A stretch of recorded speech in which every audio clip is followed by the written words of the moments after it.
remotely through a number of different devices, namely their Chromebooks, iPhones, iPads, um, and then can also be connected with their parents. And we'll go over all of that later.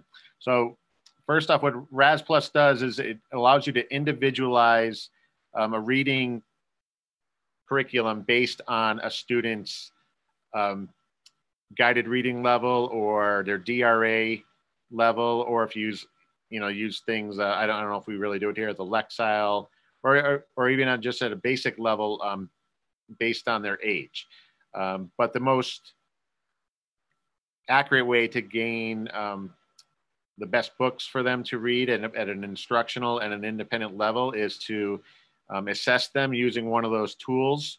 And I'm someone who can help out with that. I have the DRA2 kit down in my office. So if you do have any students who you would like to find out what their reading level is, you could, in better times, you could refer them down to me, and we could do a DRA2 on them, which is basically a number of running records that coincide with comprehension skills and reading accuracy and fluency rate to help develop a better picture of their reading capability.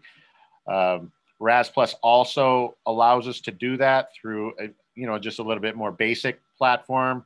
It allows us to do a running record. We can do it organically through a printout, and or it's something you can assign digitally that the students can do in your classroom on their device or at home if they're working remotely at the time. Okay, so what the primary product we are using is Raz-Plus. HeadSprout is something I would like to see us get back again. We used to have it. It's probably more appropriate for more emergent readers, kids who are working on letter identification, starting to learn about blends and phonemic awareness, phonological awareness, and before they're really putting sentences together to read. It's a really good resource there, and but it also allows a lot of the same incentives and perks that Raz-Plus offers the kids that make it so engaging and motivating for them. Okay, so first off, let's look at some of the resources we have for Raz-Plus. All right, so when we go to resources, so now, and I'll show you the kids view. There's a kid side of Raz-Plus, and there's the teacher side. Right now we're on the teacher side. So the teacher side has all the tools that you're going to be using to create assignments and gather information on the students. So one nice thing when you're in the roster, you can look at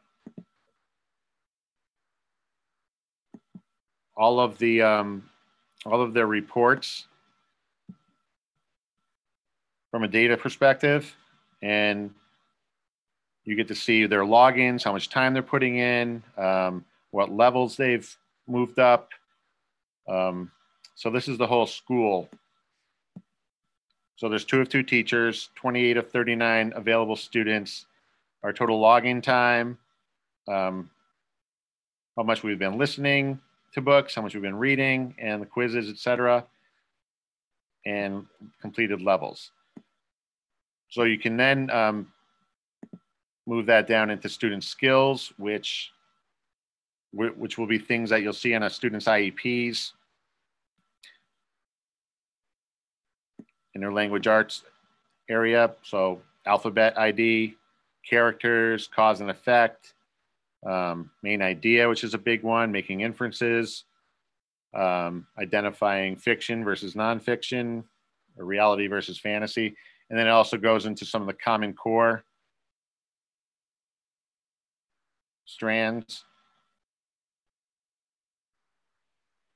And these are also a good way to develop, develop IEP objectives in the future. If you see that they're really in need of advancement in one area, you can get all your ideas right from here and from the data. So it's a really nice place to go. And again, you can do it by teacher too.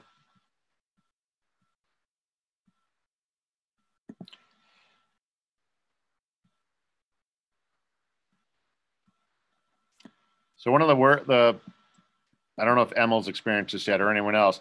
The hardest thing about learning A to Z is the platform, is that sometimes when you go forward on the web page, it's impossible to get back without logging in completely. So sometimes you have to, I like to open up a couple different tabs so I don't get lost. And that's what I just did. It's probably a workaround there, but all right. So resources. So the best part of it with reading A to Z are the leveled texts. Leveled texts provide a bunch of different interest areas for students. So if you look right here, just in terms of content, you have nonfiction areas, informational texts that are in art and music, math, sciences, social studies, and other different themes. A lot of the leveled books have both. They have fiction and nonfiction. So let's look into some of the fiction series, which are really motivating for a lot of kids. And what's nice is that you can, with each fiction series, it'll give you more an age that they're appropriate for, or a grade. So they also have an area too. We'll go over the high-low text, where it's high interest, low reading level. So you can be teaching a student with lower level reading ability, but providing them with content that is more age appropriate, which is, as special educators, that's always the big conundrum. Like, oh, they're really into submarines, but there's no text out there with submarines on their level.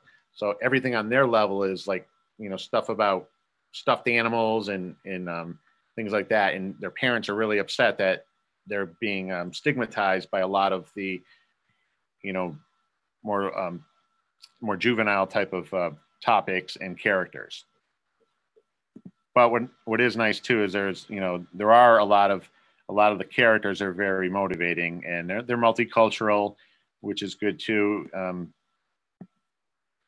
which helps out with the families who are English language learners, etc. So here's Maria. Maria is one of the fiction series, and what's great about the fiction series that have one character is that whole character development thing, and that's something we're trying to teach our readers, and it's great for learning social skills, learning about themselves through the eyes of a character and how they develop. And we know it's always motivating. So we have Marie and Carlos. Lots of good, fun type of characters here and stories. The monsters is one of the favorite ones of the kids in my class. All right, and so there's a bunch of those. The nonfiction series.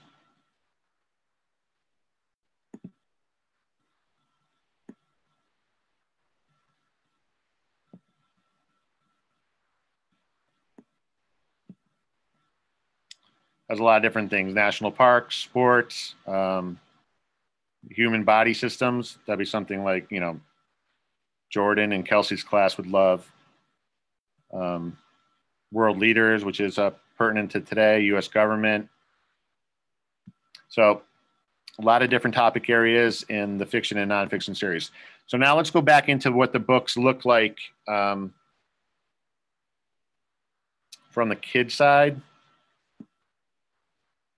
And what I'm going to do is I'm going to stop my share on, again, because it's hard to get out and then get back in. I'm going to share from my Safari.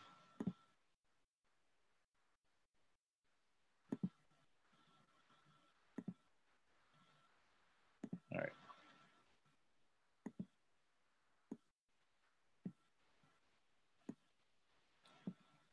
Can you guys see it? I don't don't think I have it yet. Still looks the same to me. All right, I'm just trying to get to my Safari here.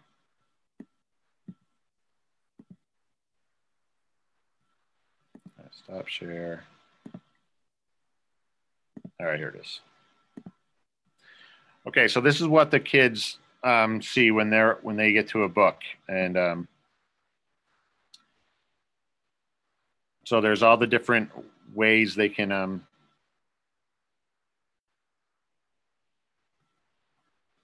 So all the books that we saw, they can get into their reading room and look at all these different ways of categorizing the stories. They can go to their reading room, which is on their level, where they can pick by level. There's different topics, again, like we said, the nonfiction type of things, sports, landmarks, history, etc. They can go into their fiction series. So right now, that's where we're at, and we can go, if we go into one of the books, there's two different options to access the book. First, you can listen to it, and it's an audible reading that they follow along to, or they read it independently. I like to have them read it first and then listen to it to gain more understanding of it. So when we go in here, there's we'll see the options that the kids have when they're reading, which some cool features.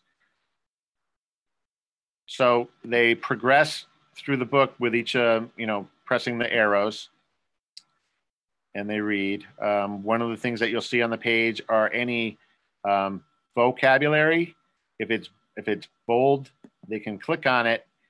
They can hear it pronounced for them. They can highlight it, or they can add it to a journal. So, so where they do it, they get they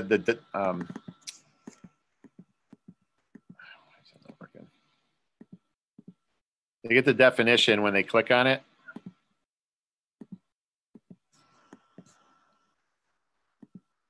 It's supposed to go to that.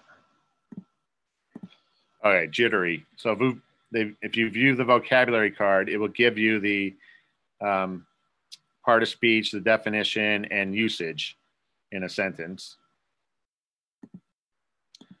They can highlight the word. Just taking some time here. They can hear the word out loud, and they can also add it to their word journal. So they can type in jittery and feeling nervous, and that will be saved for them. They can also add a Post-it note about predictions in a story. So if they say, "Oh, I think Carlos is going to get in trouble,"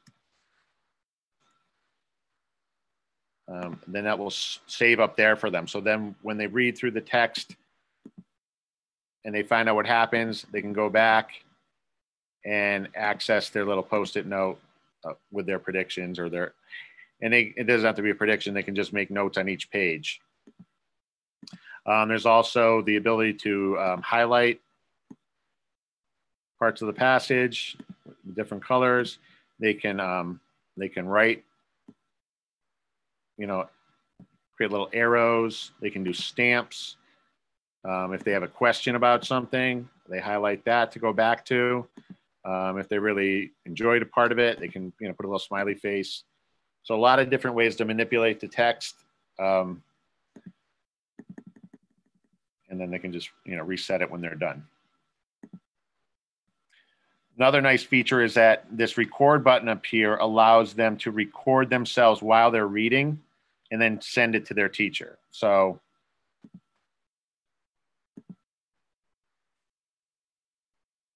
you hit the microphone, and you hit the red record button. Okay, it's true.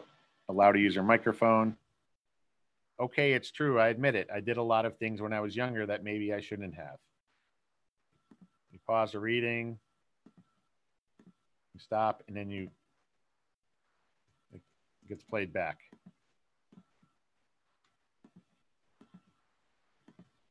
It's not though.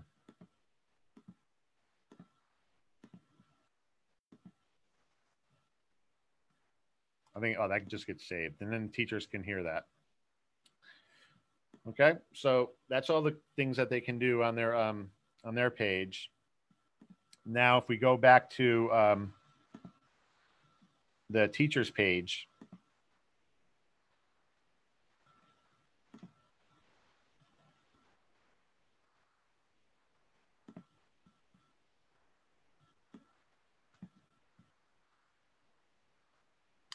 so when we go into a book, there's a lot of things we can do with it. You can, a lot of things that I'm sure you've seen a lot of your speech therapists print out a lot of these books.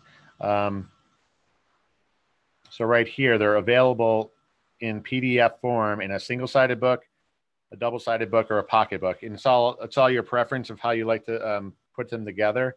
They give the instructions on how to do each one at the bottom. They give a video and how to download it. And then you just, you put it together. Some are easy, just stacking them and stapling. Other ones you have to cut out. But they're a great thing to have to download and to send home with your kids. They have a book to go home with them. You don't have to worry about it if it gets lost. And they can write on it, etc. And it's really nice. From in the classroom, the perspective of the projectable is really nice now that we're all getting, I don't know why that just came up. While we're all getting smart boards in our rooms, you can use the smart board to project the books. If you're doing a reading group, it's really nice. And within that, you get the same type of visuals where you can proceed from page to page. You can also, you have tools over here where you could annotate as well. You can add text, you can add notes here. How many pumpkins does Maria have? And you add those up there, little notes for the kids, the highlighting, the erasing, you can, again, the stamps like the students had. So that's another nice feature that you can use with the projectable books.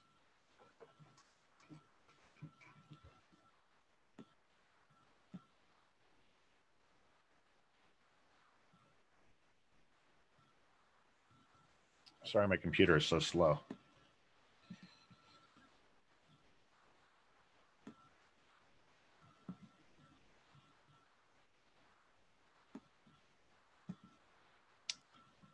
Each book also will provide you with the high frequency words that are provided in each book, and story words, which are usually vocabulary that they might not have been exposed to yet, or that are important to know before reading the book.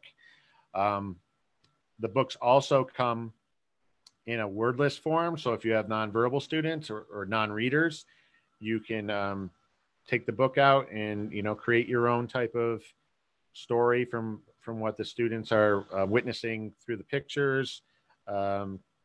It offers endless number of opportunities to create your own endings, problems, etc. within the stories. Worksheets too also come with each one.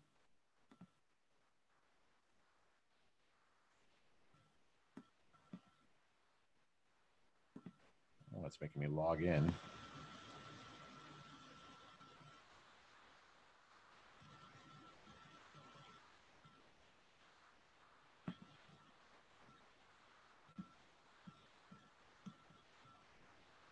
So you have comprehension. I'll show it on projectable because it's easier. So for each story that you read,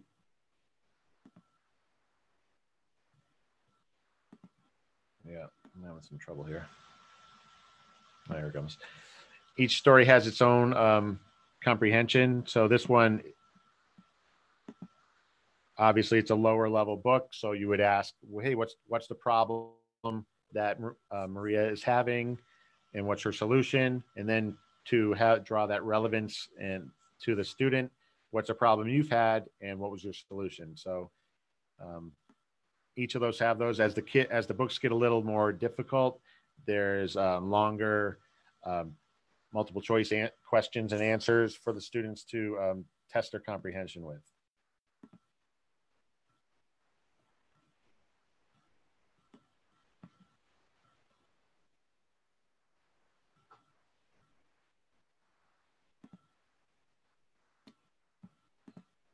All right, this thing is not.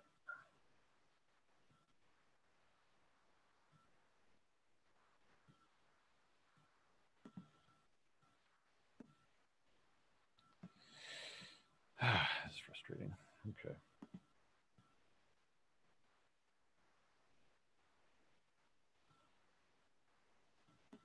I apologize. This is taking forever. Okay, so now we're going to go into. I guess we can show some more options on the. I'll show you the site, the part of the site where the kids can listen to the books and what that is like, and then their assessment for each one. So let me go back to the reading room.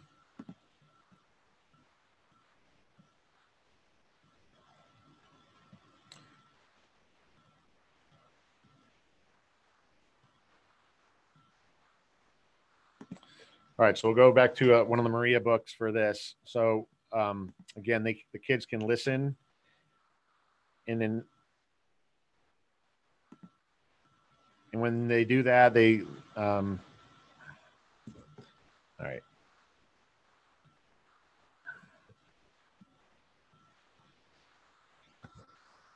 So they just hit play, and it goes by itself. Some of the books are animated in a way where the things will move along the page, and it's really very motivating for some of the students, and others are just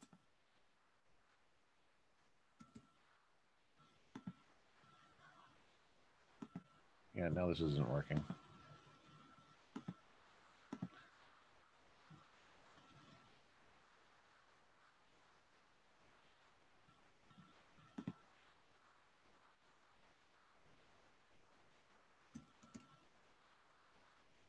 All right. Well, it's supposed to be playing and moving on its own, but it could be a browser thing right now.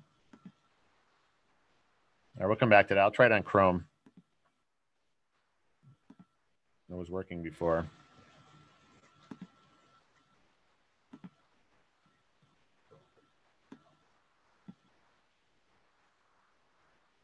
All right, so I'm going to go back into the I'm going to go into the kids side from over here because the Safari doesn't seem to be working. So when the kids log in, like I showed you before, you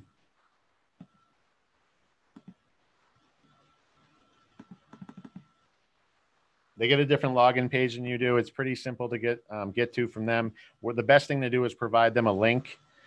Again, because it is difficult to get to from the main Kids A to Z site. All right, here we go. Okay, so I'll go to Ethan.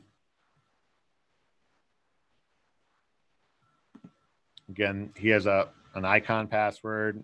He can go in.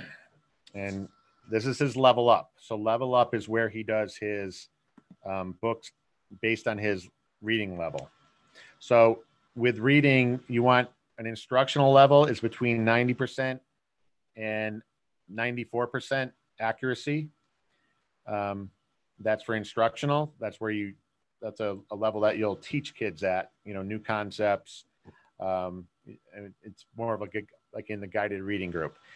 Independent level, anything 95% up to 100% is something that they can be doing on their own. For leisure reading, for enrichment, etc. Anything below 90% is frustrational level, and that means that they're reading something that's too difficult.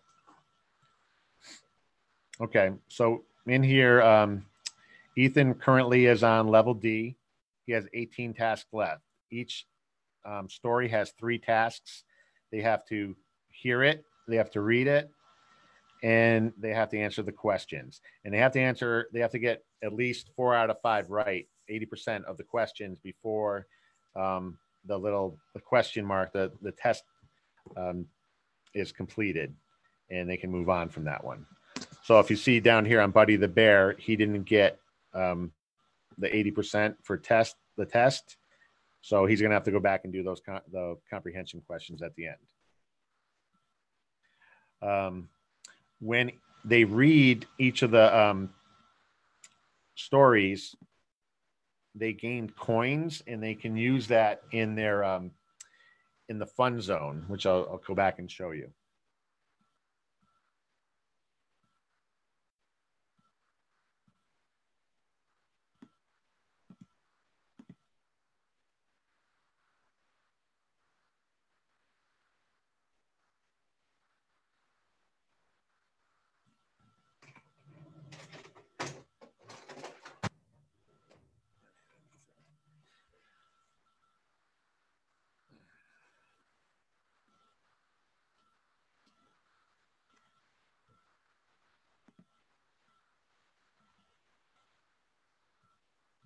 Okay, so here is their message center. They can get messages from their teachers about an assignment, about just reinforcement, what are the great job they've been doing.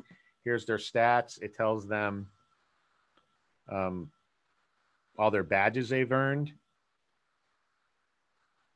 So right here, Ethan has 23,410 stars to spend, and these are his badges.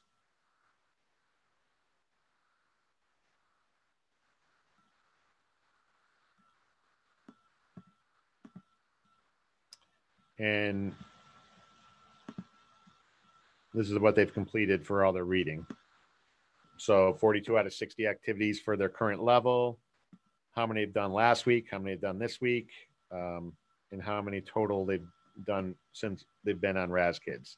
The star zone is where they get to spend their what they earn. They as you saw, there's they can build an avatar, and they use their stars to gain, do different types of costumes for their avatar, backgrounds, etc. It's just taking forever.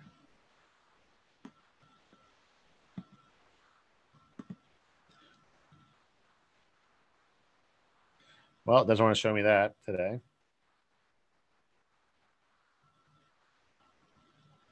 And the Razz Rocket is something they can build too.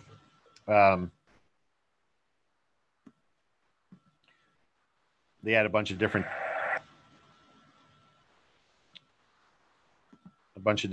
tools to the rocket ship, and it does a lot of different things for them.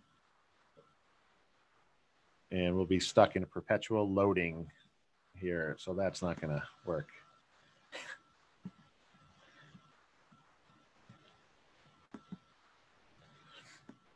All right, so let's get to,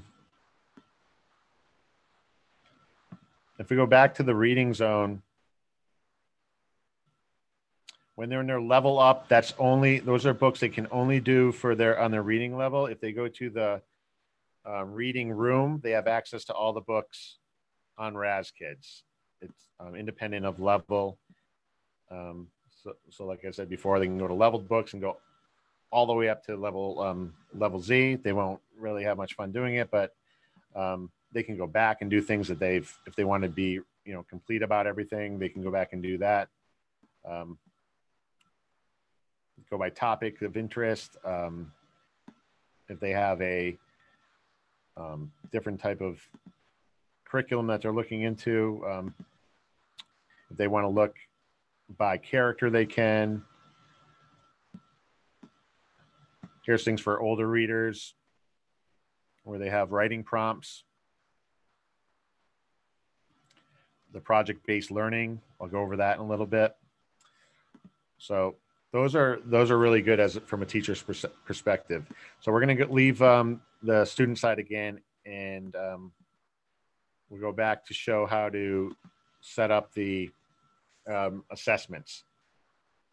First off, to add an assignment to a student,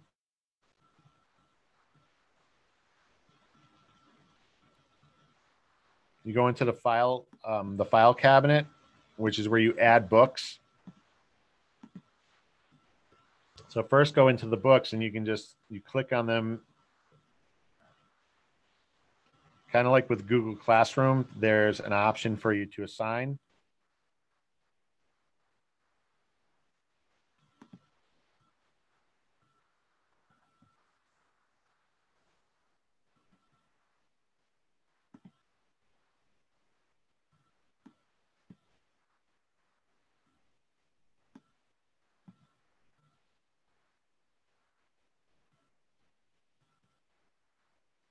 All right, so if I highlight over the book blue, I can add it to my file cabinet, which will save it for me, or I can just easily just assign it to a student.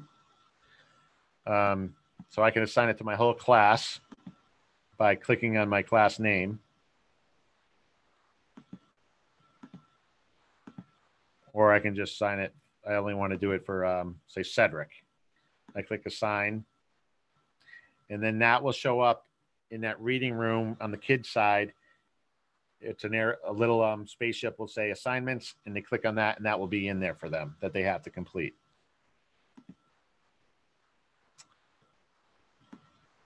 For a, if we go back and do an assessment, it's a similar way to do it.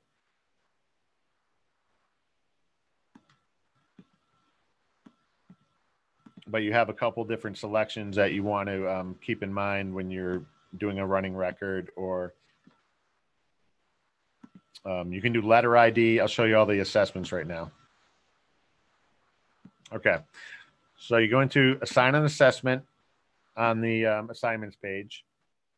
And these are the assessments you can use. You can do a running record, which we talked about. You can do a running record in Spanish.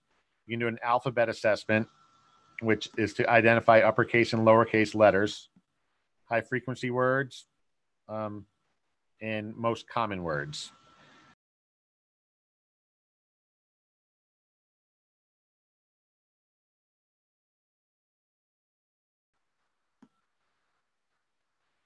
Okay, so now if we go back to the resources, I'll show you the other things that we use that's nice here that Raz Kids offer you as a teacher.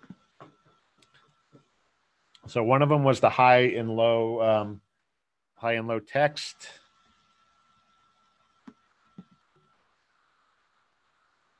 Here we are, high-low text sets. So these are good for intervention in with if you have an older student who, again, you want lower level things, but with topics that are more on their level. So great one is sports for like a middle schooler. But they're doing a grade 1 level text. So we could look at this.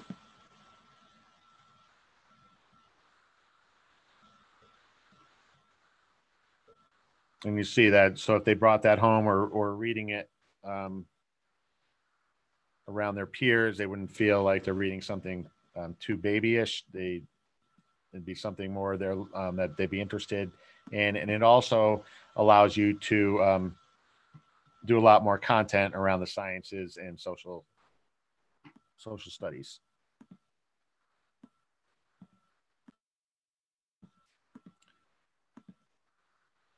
The graphic novels are another really nice one to use too.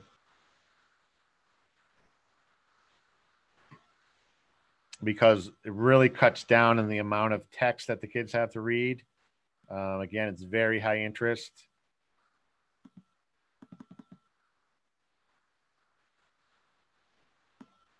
And kids who are into comics, we really like those.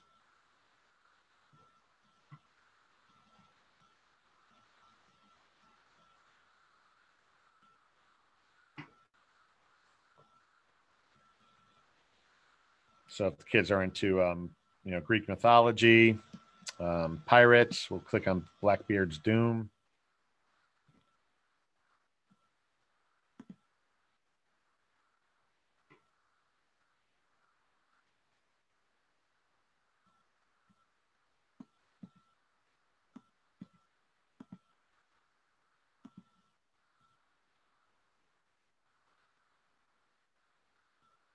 So a lot of, you know, really great illustrations there for them to keep them motivated. Again, you have all these tools at their disposal with the projectables. And with each of these intervention, as well as all the other project-based, they give you a full lesson plan for as a teacher, which is nice. It basically tells you step by step how to present the material, how to assess it, and what, you know, vocab to work on.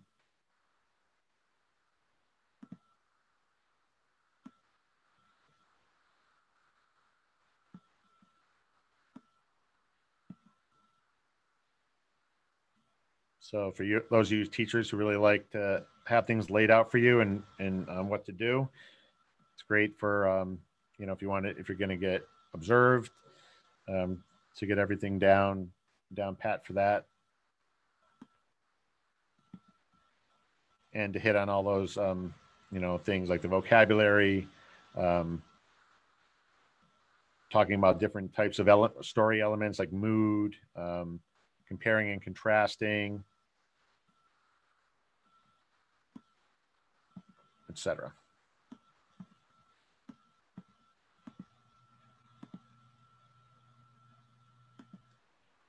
All right, so are there any questions right now? I know like right now the site's not really cooperating with me to get around it. But in terms of setting up students and getting on and having the kids use it, are there anything specific about that I could speak to?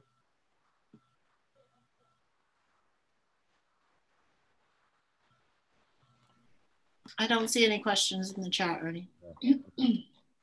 Yeah, again, I apologize for the lagging on the computer because it really.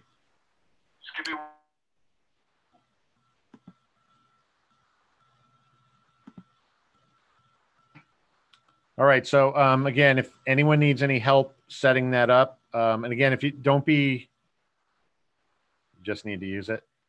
Yeah, it's a really good resource, and it is very user friendly. Like I said, you can kind of get caught up where you're at, and it can bring you down a different path you don't want to be, and it's hard to get, retrace your steps. But it's not too hard to get back. You just have to. It's just cumbersome. But it is a great resource in terms of, you know, again, those of you doing the MCAS alt portfolios, if you need to do science, writing, the story elements, all those strands are right at your disposal with Raz Kids, because when you look into all the assignments, again, this year you can screenshot things. So anything they do, you know, you could put up one of the comprehension quizzes and it shows how many they got right, what percentage. You take a screenshot of it, and that's your artifact for your portfolios. But it's also just it's a really nice thing to have the kids use independently. And in terms of using it through distance learning, you just do a simple thing like that. You pull up the projectable page and you share your screen, or you can log in as a kid. And if they have a device where you can provide them remote access through Zoom, they can they can turn the pages on their own when they're reading, and they can answer the comprehension questions using their trackpad or their mouse. And so you're still able to get that interaction with them through the distance learning, which is nice.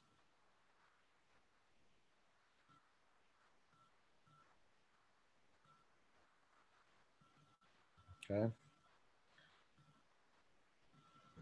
All right. Well, I'll try to, I'm going to get there's some good videos on it. There's not a lot out there. Most of the videos out there about how to set it up.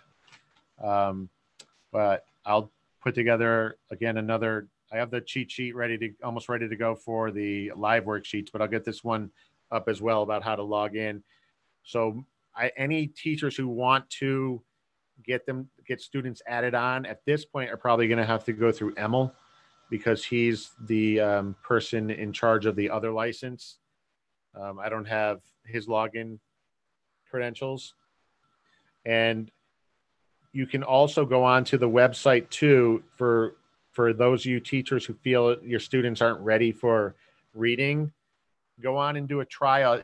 They offer a 14-day trial of HeadSprout, which is a really nice thing for, like I said before, for the phonemic awareness and the letter identification for those emergent readers.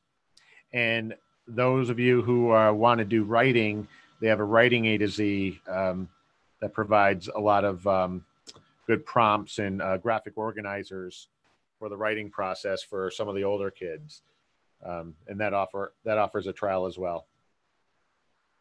And the whole suite is available for a 14-day trial, each section.